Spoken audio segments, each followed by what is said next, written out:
Welcome back to year favourite educational YouTube channel পরীক্ষা প্রস্তুতি। দেখো WBPSI মেন্স এক্সাম এখনও তোমাদের দেরি আছে, মোটামুটি হয়তো জুলাই শেষের দিকে বা আগস্টের দিকে হওয়ার সম্ভাবনা রয়েছে। তো তোমাদেরকে এর আগে আমি বাংলাতে কিছু সাজেশন দিয়েছিলাম, কিন্তু অনেকে ইংলিশ ভার্সনে যারা আছো তারা ইংরেজিতে দেওয়ার জন্য অনুরোধ করেছিলে। তো আজকে আর একবার ভালো করে তোমাদের মডিফাই করে সাজেশনটা দিচ্ছি, তাই তোমরা আগে যারা দেখোনি তারা অবশ্যই দেখে নাও, এবং এই মতো করে তোমরা যদি নোটস বানিয়ে যদি প্রিপারেশন নাও তাহলে অবশ্যই তোমরা জেনারেল স্টাডি এবং রিপোর্ট রাইটিংয়ে কমন পেয়ে যাবে।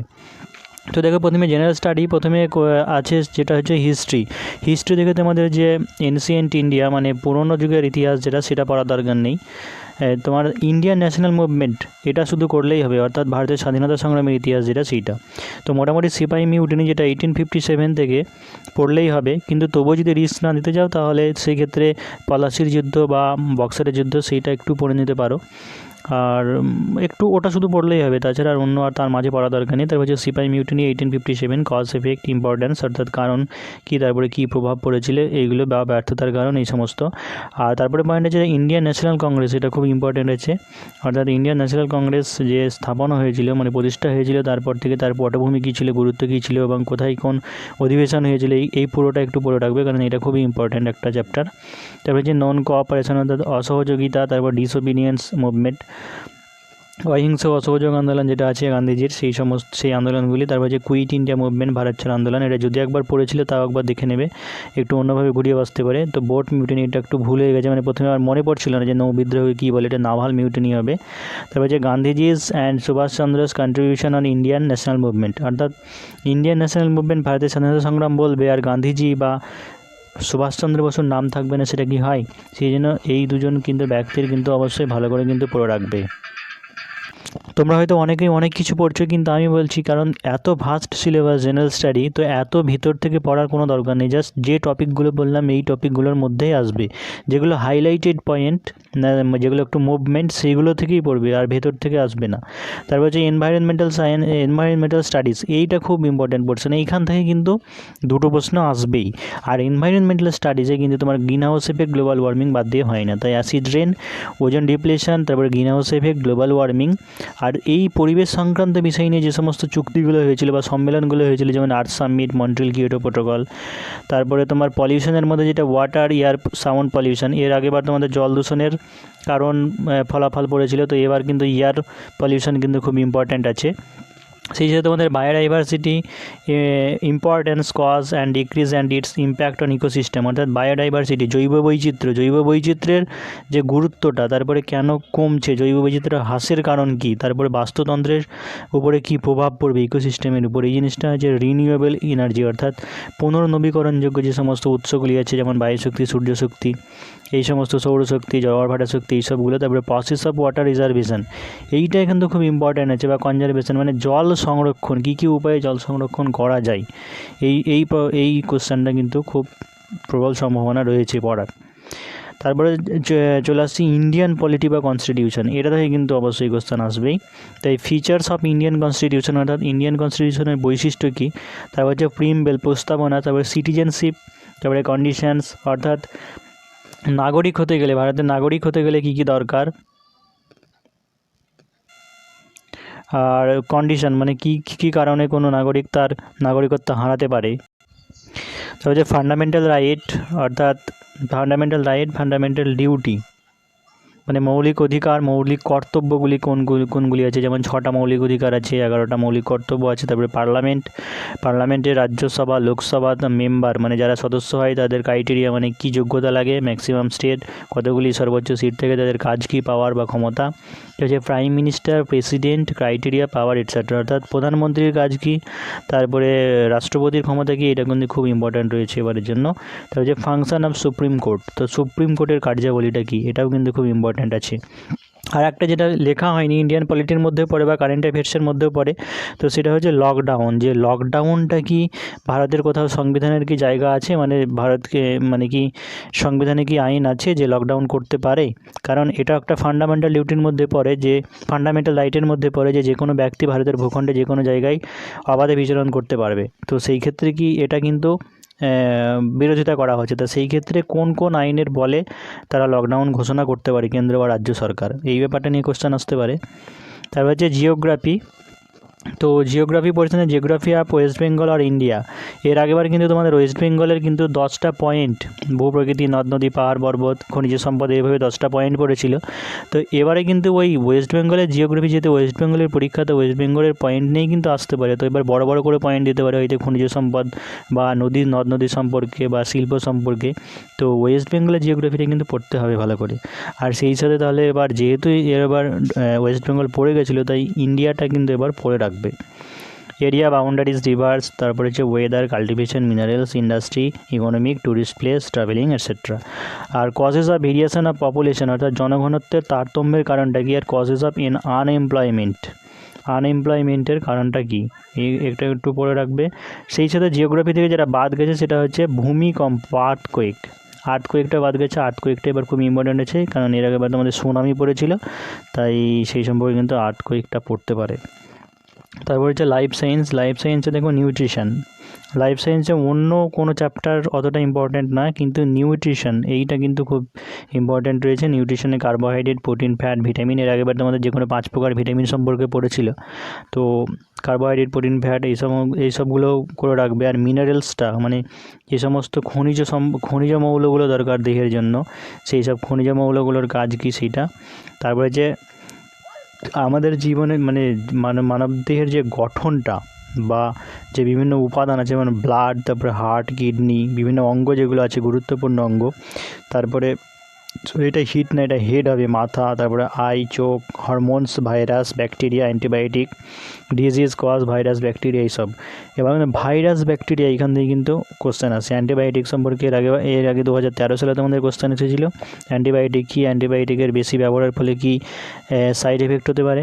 তো ভাইরাস বা ব্যাকটেরিয়া ঘটিত যে সমস্ত বিভিন্ন রোগ আছে, তো তাদের জীবাণুর নাম কি, এগুলো একটু আসতে পারে। তো এগুলো তোমরা একটু ভালো করে দেখে নেবে। আর আশা করি এর বাইরে তোমাদের লাইফ সায়েন্স থেকে অন্য কোশ্চেন আসবে না, এই টপিকের মধ্যেই আসবে। হয়ে গেল। আর কারেন্ট অ্যাফেয়ার্স পোর্শনের মধ্যে বা মিসলেনিয়াস কারেন্ট অ্যাফেয়ার্স পোর্শনের যে জেনারেল স্টাডিতে কী পড়বে, ইউনাইটেড নেশন অর্গানাইজেশন, তারপরে ওয়ার্ল্ড হেলথ অর্গানাইজেশন, তারপরে হচ্ছে ইউনিসেফ, IMF, RBI, মোটামুটি এইগুলো যেগুলো মনে পড়লে ইম্পর্ট্যান্ট। আর তোমরা যেগুলো মনে হচ্ছে সেগুলো একটু পড়ে রাখতে পারো, এইগুলো সম্পর্কে আসতে পারে। আর যেটা হয়েছিল যে নাগরিকত্ব সংশোধন নিয়ে NRC, তো কোন কোন আইনের বলে বা কোন আইন, এই সংক্রান্ত ব্যাপারটা নিয়ে কিন্তু পরে। এর আগেবার যেমন তোমাদের দিয়েছিল যে সুপ্রিম কোর্ট অনুসারে বর্তমানে যে সমস্ত ফান্ডামেন্টাল রাইট যেগুলো বলা হয়েছে, নির্দেশ দেওয়া হয়েছে, তো এই বিষয়ের উপরে কিন্তু এই মানে তোমাদের যে সংবিধানটায় আর এইটা কিন্তু আসে, সেই জন্য ইম্পর্টেন্ট মনে হচ্ছে। আর আর্টিকেল 370 মানে কাশ্মীর সমস্যা নিয়ে যেটা হয়েছিল, এই ব্যাপারটা নিয়ে আসতে পারে। আর একটু আগেই তোমাদের বলছিলাম তখনই, তো এখানে আছে দেখো যে lockdown and it's constitution of rights, অর্থাৎ লকডাউনের যে সাংবিধানিক যে ক্ষমতা বা অধিকার, সেইটা কি করা যায়, মানে কোন কোন আইনের বলে রাজ্য সরকার বা কেন্দ্র সরকার লকডাউন ঘোষণা করতে পারে। তো এই ব্যাপারটা। আর কম্পিউটার সম্পর্কে একটু করে রাখবো, যে বর্তমানে কম্পিউটার প্রজন্ম খুব মানে বিভিন্ন কাজে লাগছে, তো কম্পিউটার এটা মিসলেনিয়াসের মধ্যেই পড়ে। এবারে চলে আসছে দেখো রিপোর্ট রাইটিংয়ের মধ্যে।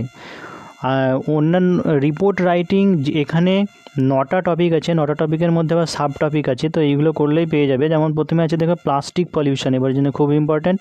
তারপরে গ্রিন হাউস এফেক্ট একবার পড়েছিল, তো গ্লোবাল ওয়ার্মিং ব্যাপারটা নিয়ে করবে। বা পলিউশনের মধ্যে এয়ার, ওয়াটার, সাউন্ড, যে কোনো 3টের মধ্যে একটা করে, তো পলিউশন সম্পর্কে একটা করলেই কিন্তু যে কোনোটা কিন্তু লেখা যায়, মানে ওই ফরম্যাটে লিখে দিতে পারবে। তারপরে হচ্ছে 3 নম্বরে হচ্ছে দেখো অ্যান্টি ডাউরি, চাইল্ড লেবার মানে শিশু শ্রমিক বিরোধী, তারপরে অ্যান্টি ডাউরি হয়েছে পণপ্রথার বিরুদ্ধে। তারপরে bad impact of internet, mobile, advertisement. এখানে ব্যাড ইম্প্যাক্টের উপরে 3টে পরপর বলে দিলাম, যে ইন্টারনেট হতে পারে, মোবাইল হতে পারে, এগুলো সব একই ধরনের, যে কোনো একটা করলেই তোমরা বাকিগুলো লিখতে পারবে। তারপরে অ্যাডভার্টাইজমেন্ট, তারপরে হচ্ছে ওয়াটার স্ক্যারসিটি, এইটাও খুব ইম্পর্ট্যান্ট রয়েছে এটা। তারপর হচ্ছে anti drug addiction campaign, drug addiction. তারপর হচ্ছে save drive, save life, blood donation camp, road accident. আমি একদম 100% শিওর দিচ্ছি, এই যে টপিক বলা আছে, টপিকের ভিতরে যে আবার সাব টপিক করা আছে, এর বাইরে কিন্তু আরেকটা হচ্ছে পোলিও সচেতনতা। তো এর বাইরে কিন্তু তোমাদের রিপোর্ট রাইটিং আসবে না, এর মধ্যে বাংলাতেও কমন পাবে, ইংলিশেও কমন পাবে। তো আর একটা ইম্পর্ট্যান্ট কথা, যে এই সমস্ত নোটসগুলো তোমরা যদি PDF হিসেবে যদি নিতে যাও বা ডেলি যদি প্র্যাকটিস সেট বা মক টেস্ট দিতে চাও, তাহলে পরীক্ষা প্রস্তুতির হোয়াটসঅ্যাপ প্রিমিয়াম গ্রুপে জয়েন হয়ে যেতে পারো। সেখানে সমস্ত কিছু নোটস কিন্তু প্রোভাইড করা হয় এবং সেই সাথে তোমাদের আনসার পেপার চেকিংয়ের ব্যবস্থা রয়েছে। তাই তোমরা যদি কেউ ইচ্ছুক থাকো, তাহলে এই নম্বরে তোমরা কন্ট্যাক্ট করতে পারো বা হোয়াটসঅ্যাপে মেসেজ করতে পারো। দেখো তোমাদের বোঝার সুবিধার জন্য একটা ফুল মক টেস্ট যে 200 নম্বরে তোমাদের যে 4 ঘন্টার পরীক্ষা হবে সেই 200 নম্বরে একটা ফুল মক টেস্ট তৈরি করা হয়েছে। তো তোমরা এই ফুল মক টেস্টটাও কিন্তু সেখানে এক্সাম দিতে পারো এবং এক্সাম দিয়ে কিন্তু তোমরা আনসার পেপার চেক করাতে পারো যে কত স্কোর তোমরা করতে পারলে এবং সেই সাথে আনসারটাও পেয়ে যাবে। তো এটা যদি তোমরা দিতে চাও ফুল মক টেস্ট তাহলে অবশ্যই তোমরা মেসেজ করতে পারো। তো এখানে দেখো তোমাদের সুবিধার জন্য কোশ্চেন দিয়ে মানে করে দিয়েছি কিছু, তোমরা দেখলে বুঝতে পারবে যে প্রথমে তোমাদের জেনারেল স্টাডি আর অ্যারিথমেটিক থাকে পেপার 1-এ। তো পেপার 1-এর মধ্যে গ্রুপ এতে পড়ে জেনারেল স্টাডি। তো এখানে দেখো ইম্পর্ট্যান্ট এবার জন্য রয়েছে সিপাহী বিদ্রোহ কবে কোথায় হয়েছিল, তারপরে এই বিদ্রোহের প্রধান কারণগুলি কি, where the first sepoy mutiny started, what was the main causes of sepoy mutiny. এখানে বাংলা ইংরেজি দুটোতেই করা আছে। তবে ভারতের রাষ্ট্রপতি হওয়ার যোগ্যতা কি, ভারতের সংবিধান অনুসারে রাষ্ট্রপতির ক্ষমতাগুলি আলোচনা করে এবং দেশ পরিচালনার ক্ষেত্রে তার কতটা ভূমিকা রয়েছে। এরকম ধরনের কিন্তু কোশ্চেন তোমাদের আসতে পারে। সুষম খাদ্য কি, তারপরে প্রয়োজনীয় খনিজ মৌলগুলির নাম ও দেহ গঠনে তাদের উপাদান লেখো, কার্বোহাইড্রেট প্রোটিন ফ্যাটের গুরুত্ব লেখো। তারপর যে অ্যাসিড বৃষ্টি কী, কারণ ক্ষতিকর প্রভাব, ইউটিফিকেশন কী, পশ্চিমবঙ্গের নদ নদী খনিজ সম্পদ। তারপর যে হু, ইউনিসেফ, আরবিআই সম্পর্কে 2-4 কথা, প্যান কার্ডের প্রয়োজনীয়তা। তারপরে 7 নম্বর হচ্ছে ইন্টারনেটের সুবিধা অসুবিধা নিয়ে তুলনামূলক আলোচনা।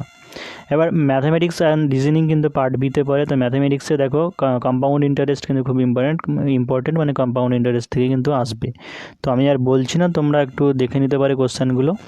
তো এরকম ধরনেরই কোশ্চেন ফরম্যাট আসবে। তো তোমরা যদি এই কোশ্চেনও যদি পিডিএফ নিতে চাও তাহলে অবশ্যই তোমরা মেসেজ করো, সেখানে পেয়ে যাবে।